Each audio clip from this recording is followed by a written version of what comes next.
Ladies and gentlemen, we are here to talk about the potential fighter, the contender for Game of the Year. And I don't say that often. I don't like to blow it up or gasket, but this game, gas it. This game blew me out of the water. And let me tell you, if you look at my first impression of this game, I thought it was going to be utterly trash. But I'm here today to let you guys know I am 100% on board to call this game possibly the game of the year. Like, I think the other one is going to be Returnal, which you might see soon, maybe. I really wanted to talk about this game and give it a fair review, my M.F.O on it, and tell you guys why I like it so much and maybe the few couple things that I don't like.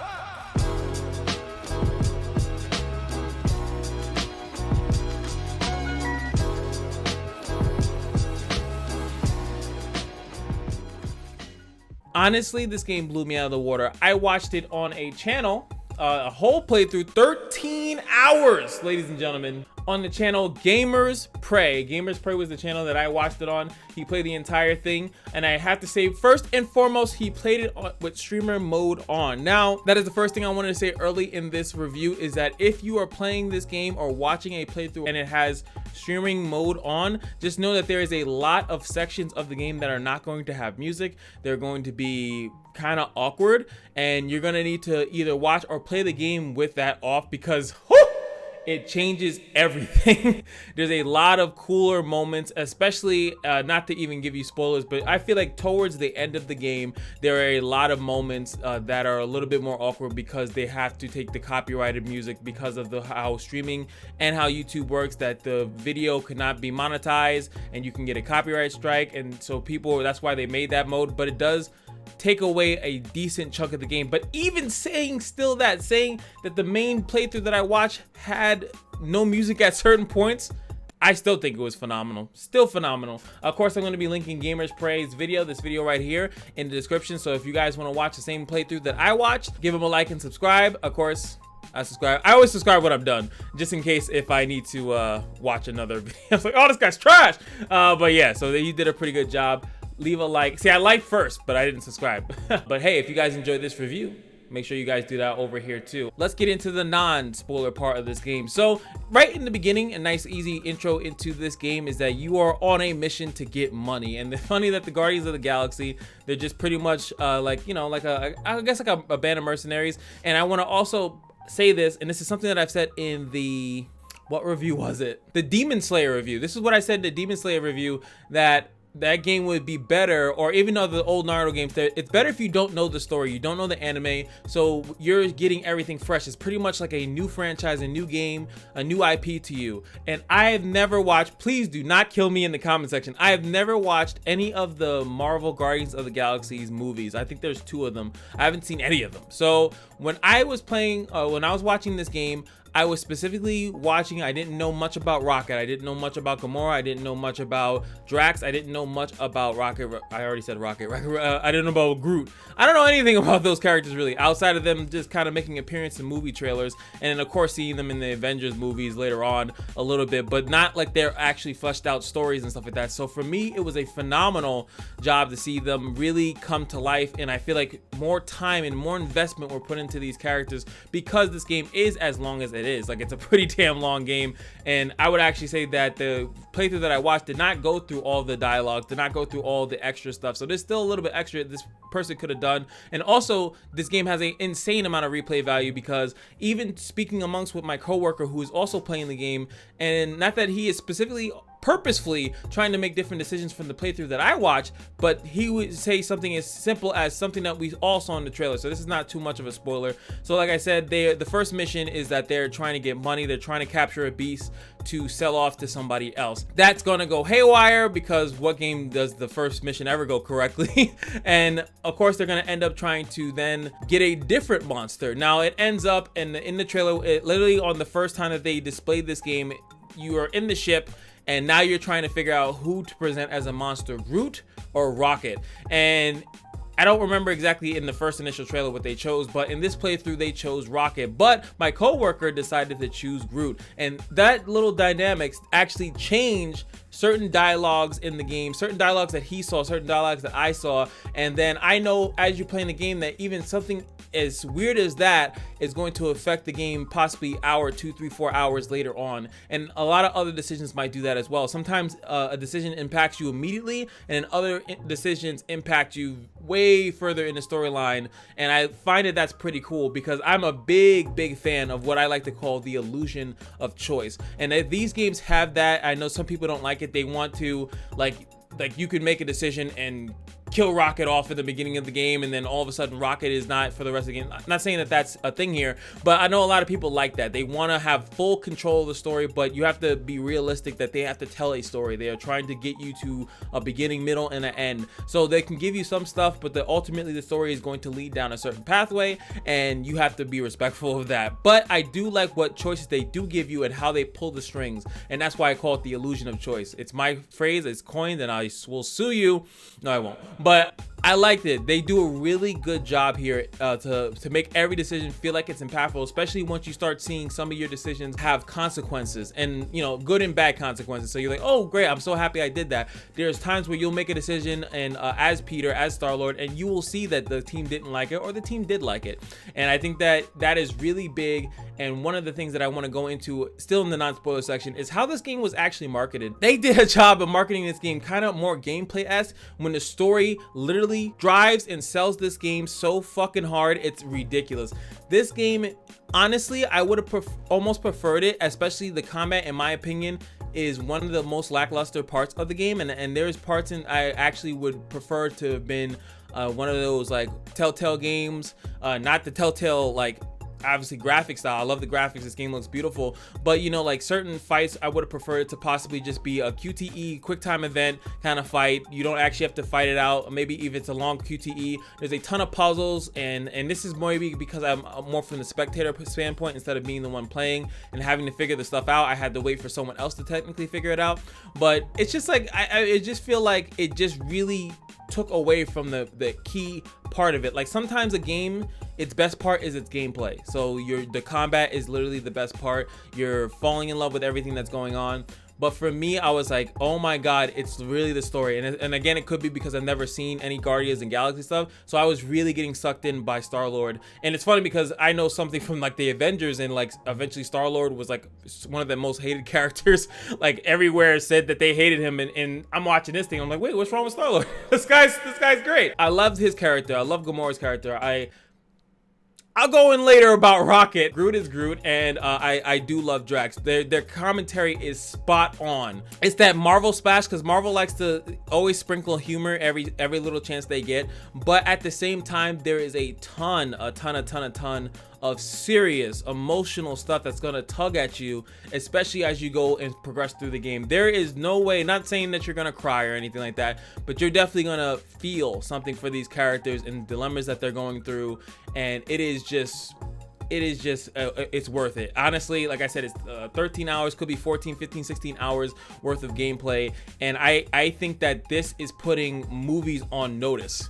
This is putting movies on notice that they were, I mean, this is obviously years in the making or whatever like that, but having such a polished product that spans a long period of time, and for the price tag of $60, where I think that if this wouldn't even be, this would have to have been like a TV series to get as in depth as they went into this game. A lot of people's biggest things was about having to play as Peter Quill playing as Star-Lord the entire time. You can access the other characters by, you know, doing an ability or something like that, and to me it just wasn't enough. I do see why they didn't have multiplayer. Literally the first mission, you don't have people playing with you. You don't have you're Star-Lord, and I think you're off by yourself, and then like Gamora and Drax are on a ship and they're navigating the ship like literally within a couple seconds. So in order to have multiplayer, they would have had to either have you with like clones or Goonies or some nonsense, and it would have made no sense. It would have took away from the story element, like I said, which is the biggest driving force. So I really see why they did not have multiplayer in this game, because what would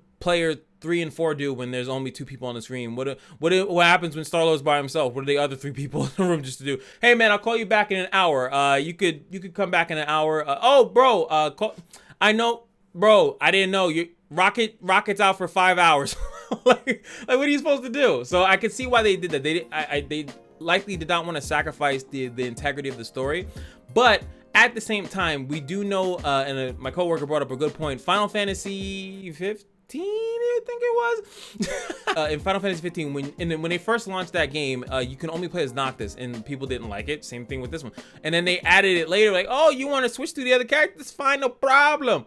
Why didn't they do that here? It's kind of like, I want to give the game a 10 out of 10, but those, like, the combat aspect is what kills me there. And that's one of the biggest gripes, is I think that you should have been able to switch between the characters, especially if, let's say, Rocket has to do something or Drax has to do something. That's kind of how the gameplay is. They have specific roles that they're playing, but outside of that, they're kind of sometimes just standing around. They're fighting a little bit. They don't have health bars, so I think that that was another gripe, is just like, you know, everything is kind of focused on them. They get hurt, they'll, like, you have to walk over and heal them, but I'm just like, it just seems a little bit sketchy. Like, I think that it kind of makes the combat seem not only just easy, but it just makes it seem like a drag. I find the puzzles to be more amusing at times than the combat. You know, once you figure it out, then it's kind of good. I hated the huddle mechanic. The huddle mechanic just kind of takes you away from the combat, which is, after a while, like, after doing it, because the game is so long, right? So after doing a huddle pretty much like almost every fight, you see almost every fight, and then like it has a, I would say, a very small like effect on the fight. The bigger effect is that if you do it right, everyone gets a boost. If you don't, only Peter gets the boost. But it just seemed like I would have preferred something else. I would have preferred possibly if you did the huddle and you were like trying to inspire someone, and maybe someone else gets specifically inspired, and then they do like a special cinematic cutscene move or something like that. They do have like cutscene finishers, but it's kind of, I didn't like that too much either. It's like they all kick something, and it's like Gamora slices, Rocket throws a grenade, Groot smacks him with a root, and Star-Lord punches him even though he has guns. Like, I don't like, I was like, I'm completely off of the combat. I actually found myself skipping through it at times, because it was just like so many fights, and I guess some people like that. They would prefer not to be pure story, because people make complaints about this. Oh, this game, it's not even a game, it's a $60 movie, what the hell? And I was like, yeah, perfect. This is perfect. So that's my gripes with the combat, and I think that that's pretty much the only gripes with the game that I'll mostly have, is going to be with the combat. So okay, of course, YFOs in the comment section below. What did you guys think about the combat? That was, I think, a lot of people's controversy. That's why when they first showed off the game, that was kind of one of the bigger things that they showed. They tried to show the whole multi-decision thing, but they really didn't drive it home. They didn't drive that home in the beginning. So I think that that's why a lot of people didn't think that the game was going to be that good. They probably thought it was going to be very short, and they, you know, there's a lot of things going against it, but that's why a lot of reviews are popping out of the woodworks talking about how great this game is. And I think that it would be a shame that it didn't get the love and respect, and that is as much as I can talk about without talking about this story. So if you have not played or watched this game, please just please go do that first before listening to this, because I'm about to drop some bombs, and I would hate for you to get the game spoiled for you. But I do want to talk a little bit about the story, and just so we can be clear as a full review of this game. And while you're at it, leave a like on the video, subscribe if you're new, you know, all that good stuff. But it is time to get to the spoilers. Oh baby. Now, when I want to talk about the spoilers, I mostly want to be talking about, like, I think that the game mostly makes sense. I think that the emotional part, I think that the emotion, like, let me go to one specific part that like kind of like ate me up. And when Drax is accepting the promise, he accepted the promise, and you go deep dive into why he decided to do that. That was some heartstring pulling stuff right there, man. Looking at Peter's past and him rejecting the promise was strong. The ending near when Nikki has to accept to reject the promise was strong. Like, these things, the way that they drove this stuff home, when the game gets serious, it hits you hard. And the only reason why is because they decided to build up the characters through lighthearted conversations throughout the entire game. You really get to like them. You really get to get deep into these characters. But when they wanted to start throwing stuff at you, Rocket, oh boy, I said I didn't want to talk about Rocket early in the non-spoiler, because he is pretty much a dick throughout the majority of the game, and it drives me insane how much of an asshole, how much of a dick, how much he goes out of his way to be a dick. And there's a part in the story where he literally, Star-Lord pulls a gun out on him. He's just like, I'm done with you being like this, I'm done with you acting like this. And then he's just like, hey, I'm so happy you grew a pair of balls. All right, man, I'll start listening to you. And I was like, wait, what? It made it seem like he was being a dick on purpose so he can just challenge him enough. And I found that was just extremely weird. I think that was done kind of incorrectly slightly, but what I did love is that they really drove home through multiple stages, multiple puzzles. And like the puzzle part, like, they are talking a lot. they're talking a lot, right? But the cool part about the puzzles is that you know for a fact through doing a lot of the puzzles is that Rocket hates water, right? He absolutely hates water. They do go deeper into the reason why is because he was like in experiments and stuff like that, and one of the experiments was him like literally like they wanted to see how he would react when he's drowning and stuff like that. So he just hates water. He tries to avoid it as much as possible, so much so that throughout the entirety of the game, and anytime water is involved, you have to do a lot of nonsense so that Rocket can literally walk through, even when it had to do with a waterfall, which he cannot drown on a waterfall. Obviously the water's coming down on top of him. He does not want to be wet, but it takes into the end of the game, near the end of the game, where he gets over that fear because he starts to love and respect the team, where not only does he go through something that for water to help, I forgot specifically who he's helping, he went through that just to go through that, but then later in the game he just walks like non-puzzle, non-cutscene, he just walks straight into a lake or like a little puddle or something like that, and Gamora points it out like, what, I thought you were scared of water. He's like, nah, I'm good. I for my team, I trust you guys, I'm gonna do it. Like, they really made the team aspect, they did it in a non-annoying way that I really love. I really love. And one more thing, because I'm looking back at my notes and it's something I probably should have mentioned, is the backseating, the talking throughout the fights that they do. They're always kind of yelling, which is a little bit annoying. I guess I have to knock them on that. They're always yelling because they're in fights. They're simulating that the characters are not really next to each other. They're at distances, because they could be, depending on where they're walking around. They do teleport, obviously, but like, it's like, oh yeah, you know, we have to hit him in the back, and they constantly tell you what to do. I think that for me, a person that hates being backseated by anyone, I don't like that the game sometimes tells you. But I have made complaints in the game. My review of Deathloop is that I wanted to be a little bit backseated in that game because sometimes the stuff wasn't clear, and I think that in this game some of the stuff was clear enough that I don't think you needed to be backseated that hard. At the same time, it was okay. Like literally, you'll be doing a puzzle, they'll say you got to jump up there, or you'll be fighting a certain type of enemy, even a new enemy, and they'll point it out to you. So it's like you can't, like, it'd be hard to get stuck at certain points if you're just not paying attention. So I have to say something like that. And last but not least, my last gripe was the big bad, which the big bad was the black substance, which because they named it as Magus. And I did not like the way it looked. I think everything in the game looked really cool, but that was the one thing that I really had a gripe with. It's like this weird, like, pixelated thing, and that was the polish. And I heard other people say like they didn't think the polish of the game was done. I feel like that was the only polish issue that I saw. I didn't like that it was like this weird thing. I think that it would have been better at being like goop. Like, I feel like I feel like the video game developers have a really good hold on how to make things look like slimy and consumey, but they went with like this black crystal thing, and I wasn't a fan of it. It just looked kind of weird. And the only other graphical thing that I didn't like was this one moment near the end of the game. Please, it was emotional, but this one thing is distracting me. Just bear with me. Hold on. Look at this. This flame. Now it looks good here, right? Is that you light something. You light something. Look at this. They try. Look, it's just the flame has a mind of its own, my man. Like, they can't like, thing in the face of get it directly on the thing. I don't know what happened here. Like, you see it skipping. I feel bad. Like, this flame had the hardest time, man. It just had the hardest time. What is it, the wick? Isn't it like the wick? I think it just had the hardest time on the wick, man. It tried its damnedest, man. It tried its damnedest. It's just like a small little funny thing that I just had to put into your face just to ruin everything for you. Anywho, that's gonna be it. Again, this game is game of the year, and I would hate to spoil anything or too much of stuff.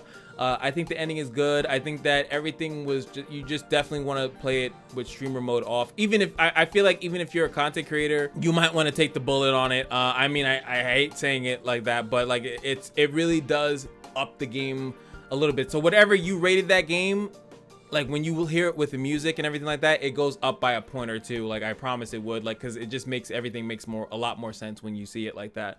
And secondly, like I said, the combat was a little bit, so I'll give it a 9.5.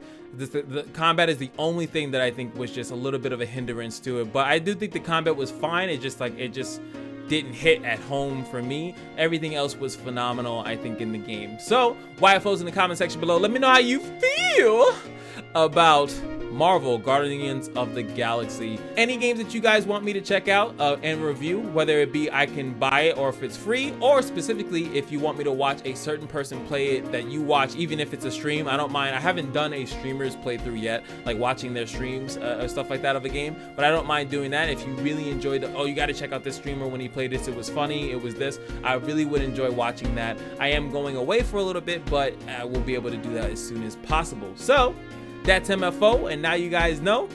And just remember that every day at the Kashino is your lucky day, and I'll see you guys in the next video. Peace.